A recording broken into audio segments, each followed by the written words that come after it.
conférence sur le régime juridique du big data, ou de manière plus générale, peut-on combiner droit et big data? Quel est le sens de cette conjugaison à travers un nouveau prisme? L'idée générale, c'est, au niveau de l'interrogation droit et big data, c'est est-ce que ce concept technique piège ou non des considérations juridiques particulières? Est-on en face d'une problématique nouvelle ou est-on vraiment face à un changement de paradigme? Est-ce que ce n'est pas une approche marketing et que derrière le droit de l'informatique traditionnel est en application sans aucune difficulté? Ce qui est sûr derrière ces interrogations, auxquelles je vous convie, et n'hésitez pas d'intervenir, c'est que la tendance est mondiale. C'est sûr que la problématique de big data n'est pas réservée à quelques entreprises. Dans le monde entier, cette technologie est utilisable à travers notamment le cloud computing. En fait, si on y regarde de plus près, big data et droit, c'est aussi une confrontation entre deux régimes juridiques, les États-Unis et l'Europe. Le big data aux États-Unis est dans un cadre de laisser-faire. On essaye de développer cette technologie et toutes les utilisations liées aux données, et notamment les données personnelles. Alors qu'en Europe, pour les données personnelles, le système est beaucoup plus réservé, voire pour certains bloqué en termes de développement de l'innovation. Pour essayer de voir de manière plus précise la situation et conjuguer en temps présent big data et droit, je vous propose quatre étapes d'analyse. D'abord, de regarder les spécifications techniques du big data. Un juriste a besoin de connaître l'objet sur lequel il va porter son regard juridique. Qu'est-ce que le big data? Concept marketing, particularité technique, avec ou non conséquences juridiques. Ensuite, de voir l'analyse à travers informatique et liberté. Car, posons tout de suite la difficulté, ou en tout cas les enjeux juridiques. En ce qui concerne les data, les données, deux grandes catégories de données. Les données à caractère personnel et les autres données. L'enjeu, les difficultés sur le plan juridique visent d'abord et avant tout les données à caractère personnel. Ensuite, je vous propose de regarder un des éléments importants, ce n'est pas le seul, mais un des éléments importants de l'utilisation des grands centres de base de données, c'est l'analyse comportementale. On s'y situe ici dans une vraie nouveauté, une vraie rupture.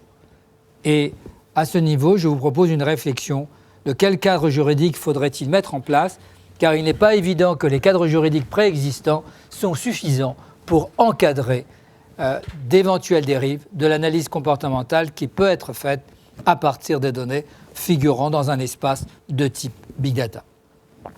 Et enfin, je voudrais vous proposer une réflexion sur quelle régulation demain pour les big data et la nécessité de mettre en place une sorte de commissaire aux données, en tout cas la nécessité de mettre en place un contrôle particulier des entreprises qui utilisent des systèmes de big data. D'abord, les spécifications techniques. Qu'est-ce que le big data, vu toujours, non pas sur le plan technique, vous êtes des spécialistes de ce domaine, en ce qui me concerne, simple avocat, j'ai besoin de quelques références techniques. Ce qui est sûr, c'est qu'en général, quand on utilise le terme big data, c'est pas forcément big et c'est pas forcément que des data. C'est pas forcément big parce que c'est bien des masses d'informations qui sont gérées, mais parfois de manière extrêmement intimiste. C'est-à-dire que c'est des données, quand on va parler de données personnelles, au plus profond de l'intimité de la personne. Quant aux data, ce n'est pas uniquement les data, c'est bien les données en possession multimédia, quel que soit le format, mais c'est aussi les données et les métadonnées. En fait, c'est un ensemble de réservoirs d'informations nominatives ou non nominatives dont la quantité disponible est telle qu'elle fait apparaître de nouvelles réalités.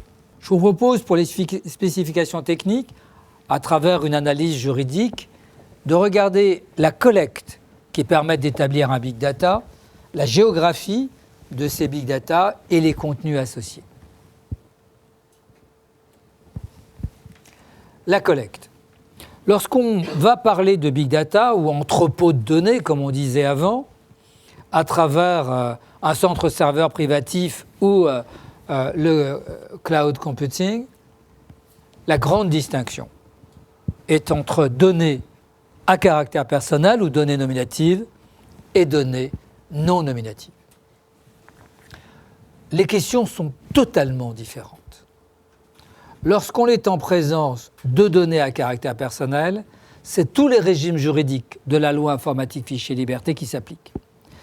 Cette loi, née en France en 1978, est une loi des droits de l'homme. C'est la loi qui régit l'ensemble des données personnelles et qui permettent de disposer d'un droit à la protection, d'un droit à la dignité, voire d'un droit à l'oubli sur les données personnelles. Le big data, pour les données à caractère personnel, entre et parfois heurte de plein front la loi informatique fichier liberté. La loi informatique fichier liberté n'est pas qu'une loi française, c'est bien évidemment la loi française de 1978. Mais la directive communautaire 95-46 sur la protection des données personnelles, c'est à peu près 80% la loi française. Et ainsi, aujourd'hui, toute la plaque européenne a une réglementation de type droit de l'homme numérique, telle qu'elle avait été pensée en 1978 par la France. Mais cette loi, c'est aussi un processeur d'universalité, j'aurai l'occasion d'y revenir. Vous ne pouvez exporter des données vers un pays tiers, c'est-à-dire hors Union européenne, que si et seulement si ce pays tiers a une protection équivalente. L'idée, c'est de créer un continuum de protection lorsque les données sortent de l'Union européenne. Et si le pays importateur ne dispose pas d'une réglementation équivalente ou adéquate ou similaire à la réglementation de l'Union européenne, alors l'importateur devra signer une convention particulière, dite convention de flux transfrontières, qui l'oblige à appliquer certes sa loi locale, mais aussi la loi de l'Union européenne pour que les résidents ayant des données en Europe puissent profiter de la même protection lorsque ces données sont exportées vers ce pays tiers. Ainsi donc, lorsqu'on va parler de big data, j'y reviendrai sur les données géographiques, il faudra prendre en mémoire clairement une différenciation entre les données à caractère personnel et les autres données. Le principe des données à caractère personnel, c'est le principe de l'égalité. Alors que pour les données qui ne sont pas des données identifiant les personnes, c'est le principe de liberté. Cela veut dire que pour un opérationnel, une entreprise qui décide de monter un big data, c'est-à-dire une grande collection de données multiformat, elle peut faire ce qu'elle veut sous réserve du droit des tiers sur les données non nominatives. Elle devra prendre en charge l'ensemble des cadres juridiques pour les données nominatives. Ce principe de l'égalité, c'est surtout un principe d'Union européenne et par le processeur d'universalité, dont je vous ai donné un exemple, on commence à le voir se généraliser dans tous les autres pays hors Union européenne. Dernier élément de cette collecte, une collecte qui s'inscrit dans un cadre légal, une collecte loyale. Ça, c'est une contrainte mondiale. Dans la plupart des pays, il y a cette obligation, nonobstant l'existence ou non d'une réglementation particulière de type informatique et liberté. Et là, je voudrais, pour les non-spécialistes, souligner une très grande différence entre le principe de déloyauté et le principe de loyauté. Très souvent, vous connaissez la règle de concurrence déloyale. Dans le cadre de la déloyauté, on va faire un acte négatif, alors que dans le cadre de l'acte de loyauté, on va faire un acte positif. Si vous me permettez cet exemple, c'est aussi différent que tu ne tueras pas ton prochain ou tu aimeras ton prochain. Dans l'acte de loyauté, on ne va faire aucun acte qui est contraire bien évidemment à l'intérêt de la personne, mais on devra aussi agir dans son propre intérêt et dans l'intérêt des personnes concernées, c'est-à-dire dans l'intérêt des gens dont on dispose d'informations nominatives les concernant. Il faudra trouver une balance d'intérêt entre le droit du créateur et de l'utilisateur du big data et les personnes concernées qui se trouvent à l'intérieur des traitements automatisés d'informations nominatives. Donc vous voyez, lorsque sur le plan technique, vous voulez constituer un big data, une sorte de grande marmite des données à caractère personnel et des données non nominatives, les données à caractère personnel devront obéir, dans la plupart des cas, à un principe de légalité, notamment si les données sont gérées en Europe ou viennent d'Europe, et dans tous les cas de figure, un principe de loyauté pour les données nominatives comme les autres données. La géographie. La plupart des réglementations sont des réglementations territoriales. En général, vous avez un territoire, un État, un droit représentatif d'une nation et d'un peuple. Je sais que bien évidemment qu'il y a des nations qui ne correspondent pas à des peuples, il y a des peuples qui demandent à reconnaître leur territoire. Mais en général, notre système juridique est organisé selon un droit, un peuple, une nation, un territoire. Avec l'Internet, bien évidemment, la notion de limite géographique n'a plus de sens. En conséquence, il faut réinventer d'autres règles du jeu. Mais la plupart des réglementations sont nationales.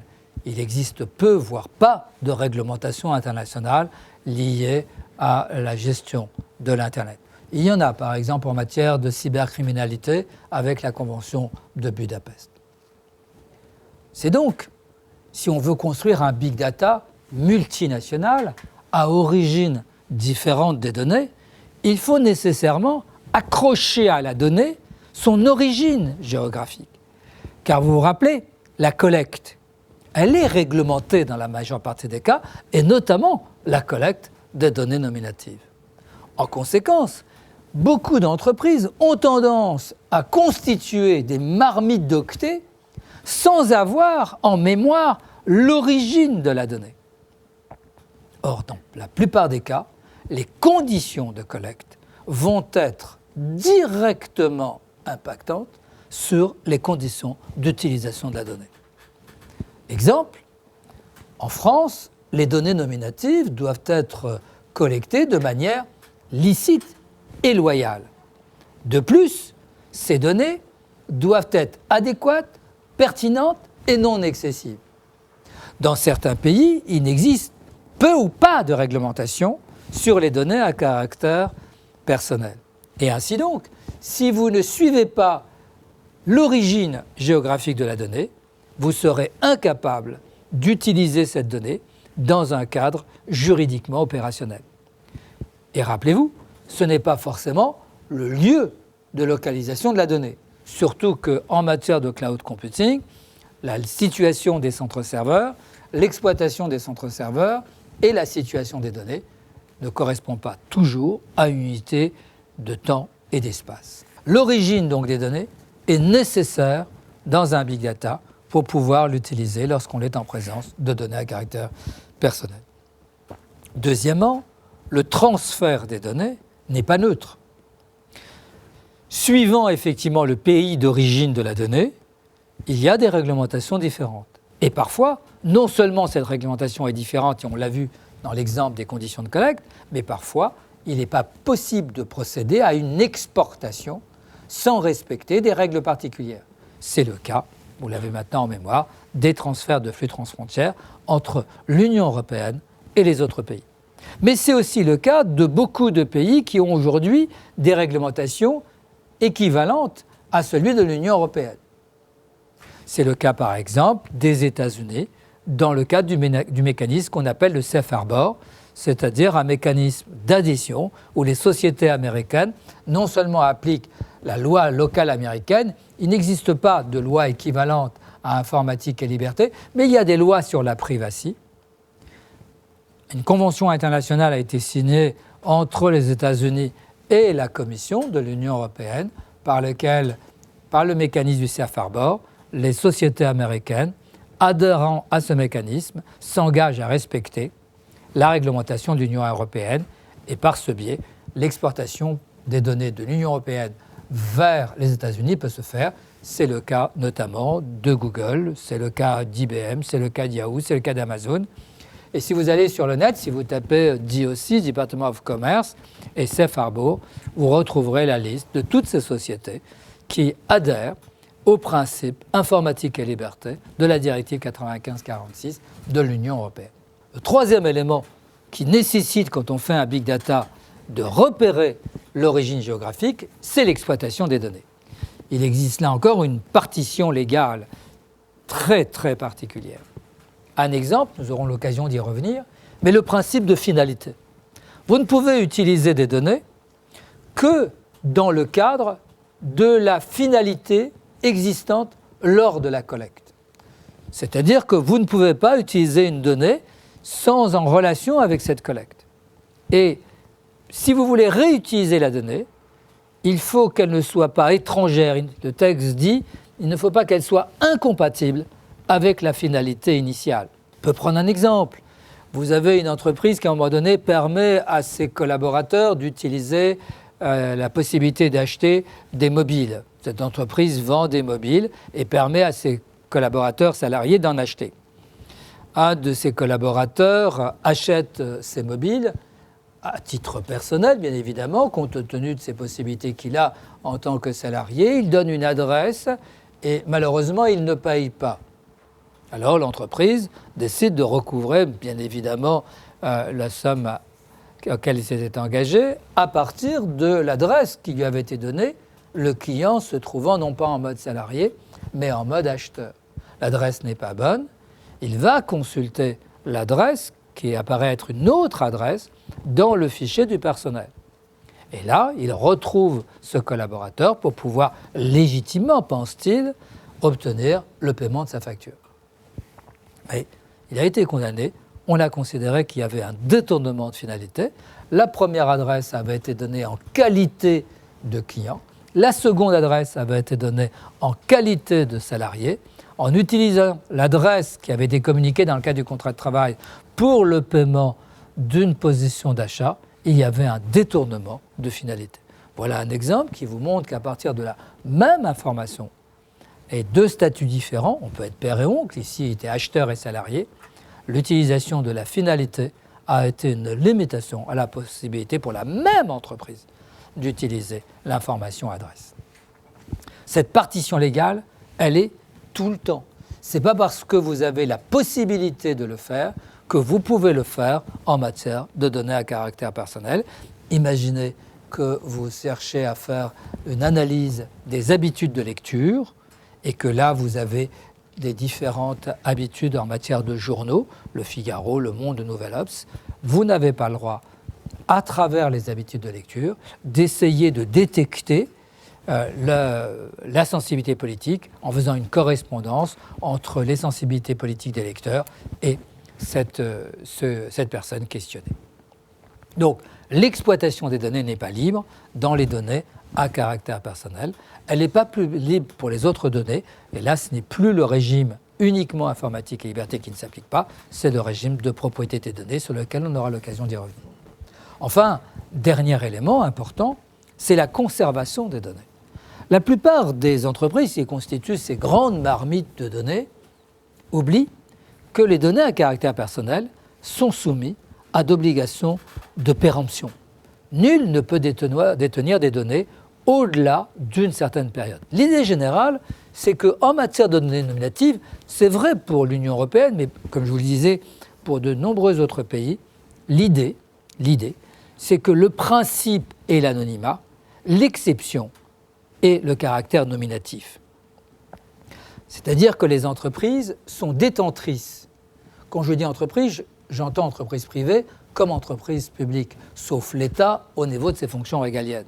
Mais l'entreprise privée ou publique qui va gérer des données ne peut les gérer que dans un certain temps qui se trouve par nature limité.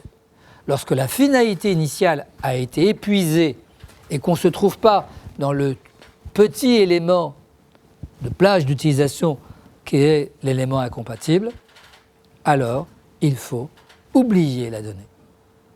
La conservation des données est un élément précaire, le droit à l'oubli en est le principe.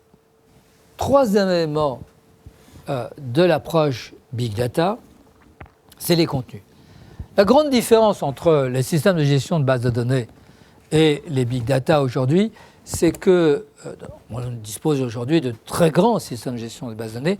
Derrière le Big Data, c'est surtout des données qui sont faiblement formatées. Des données qui arrivent au fil de l'eau, extrêmement importantes, et qui en fait ne sont pas aussi structurées qu'on pourrait s'attendre dans le cas d'un système de gestion de bases de données classique. C'est donc cette notion de marmite où les données faiblement formatées peuvent couvrir des champs très importants sémantiques. De quelles données parle-t-on? Toutes les données, c'est-à-dire quels que soient les formats, les images, les textes, les sons, les vidéos.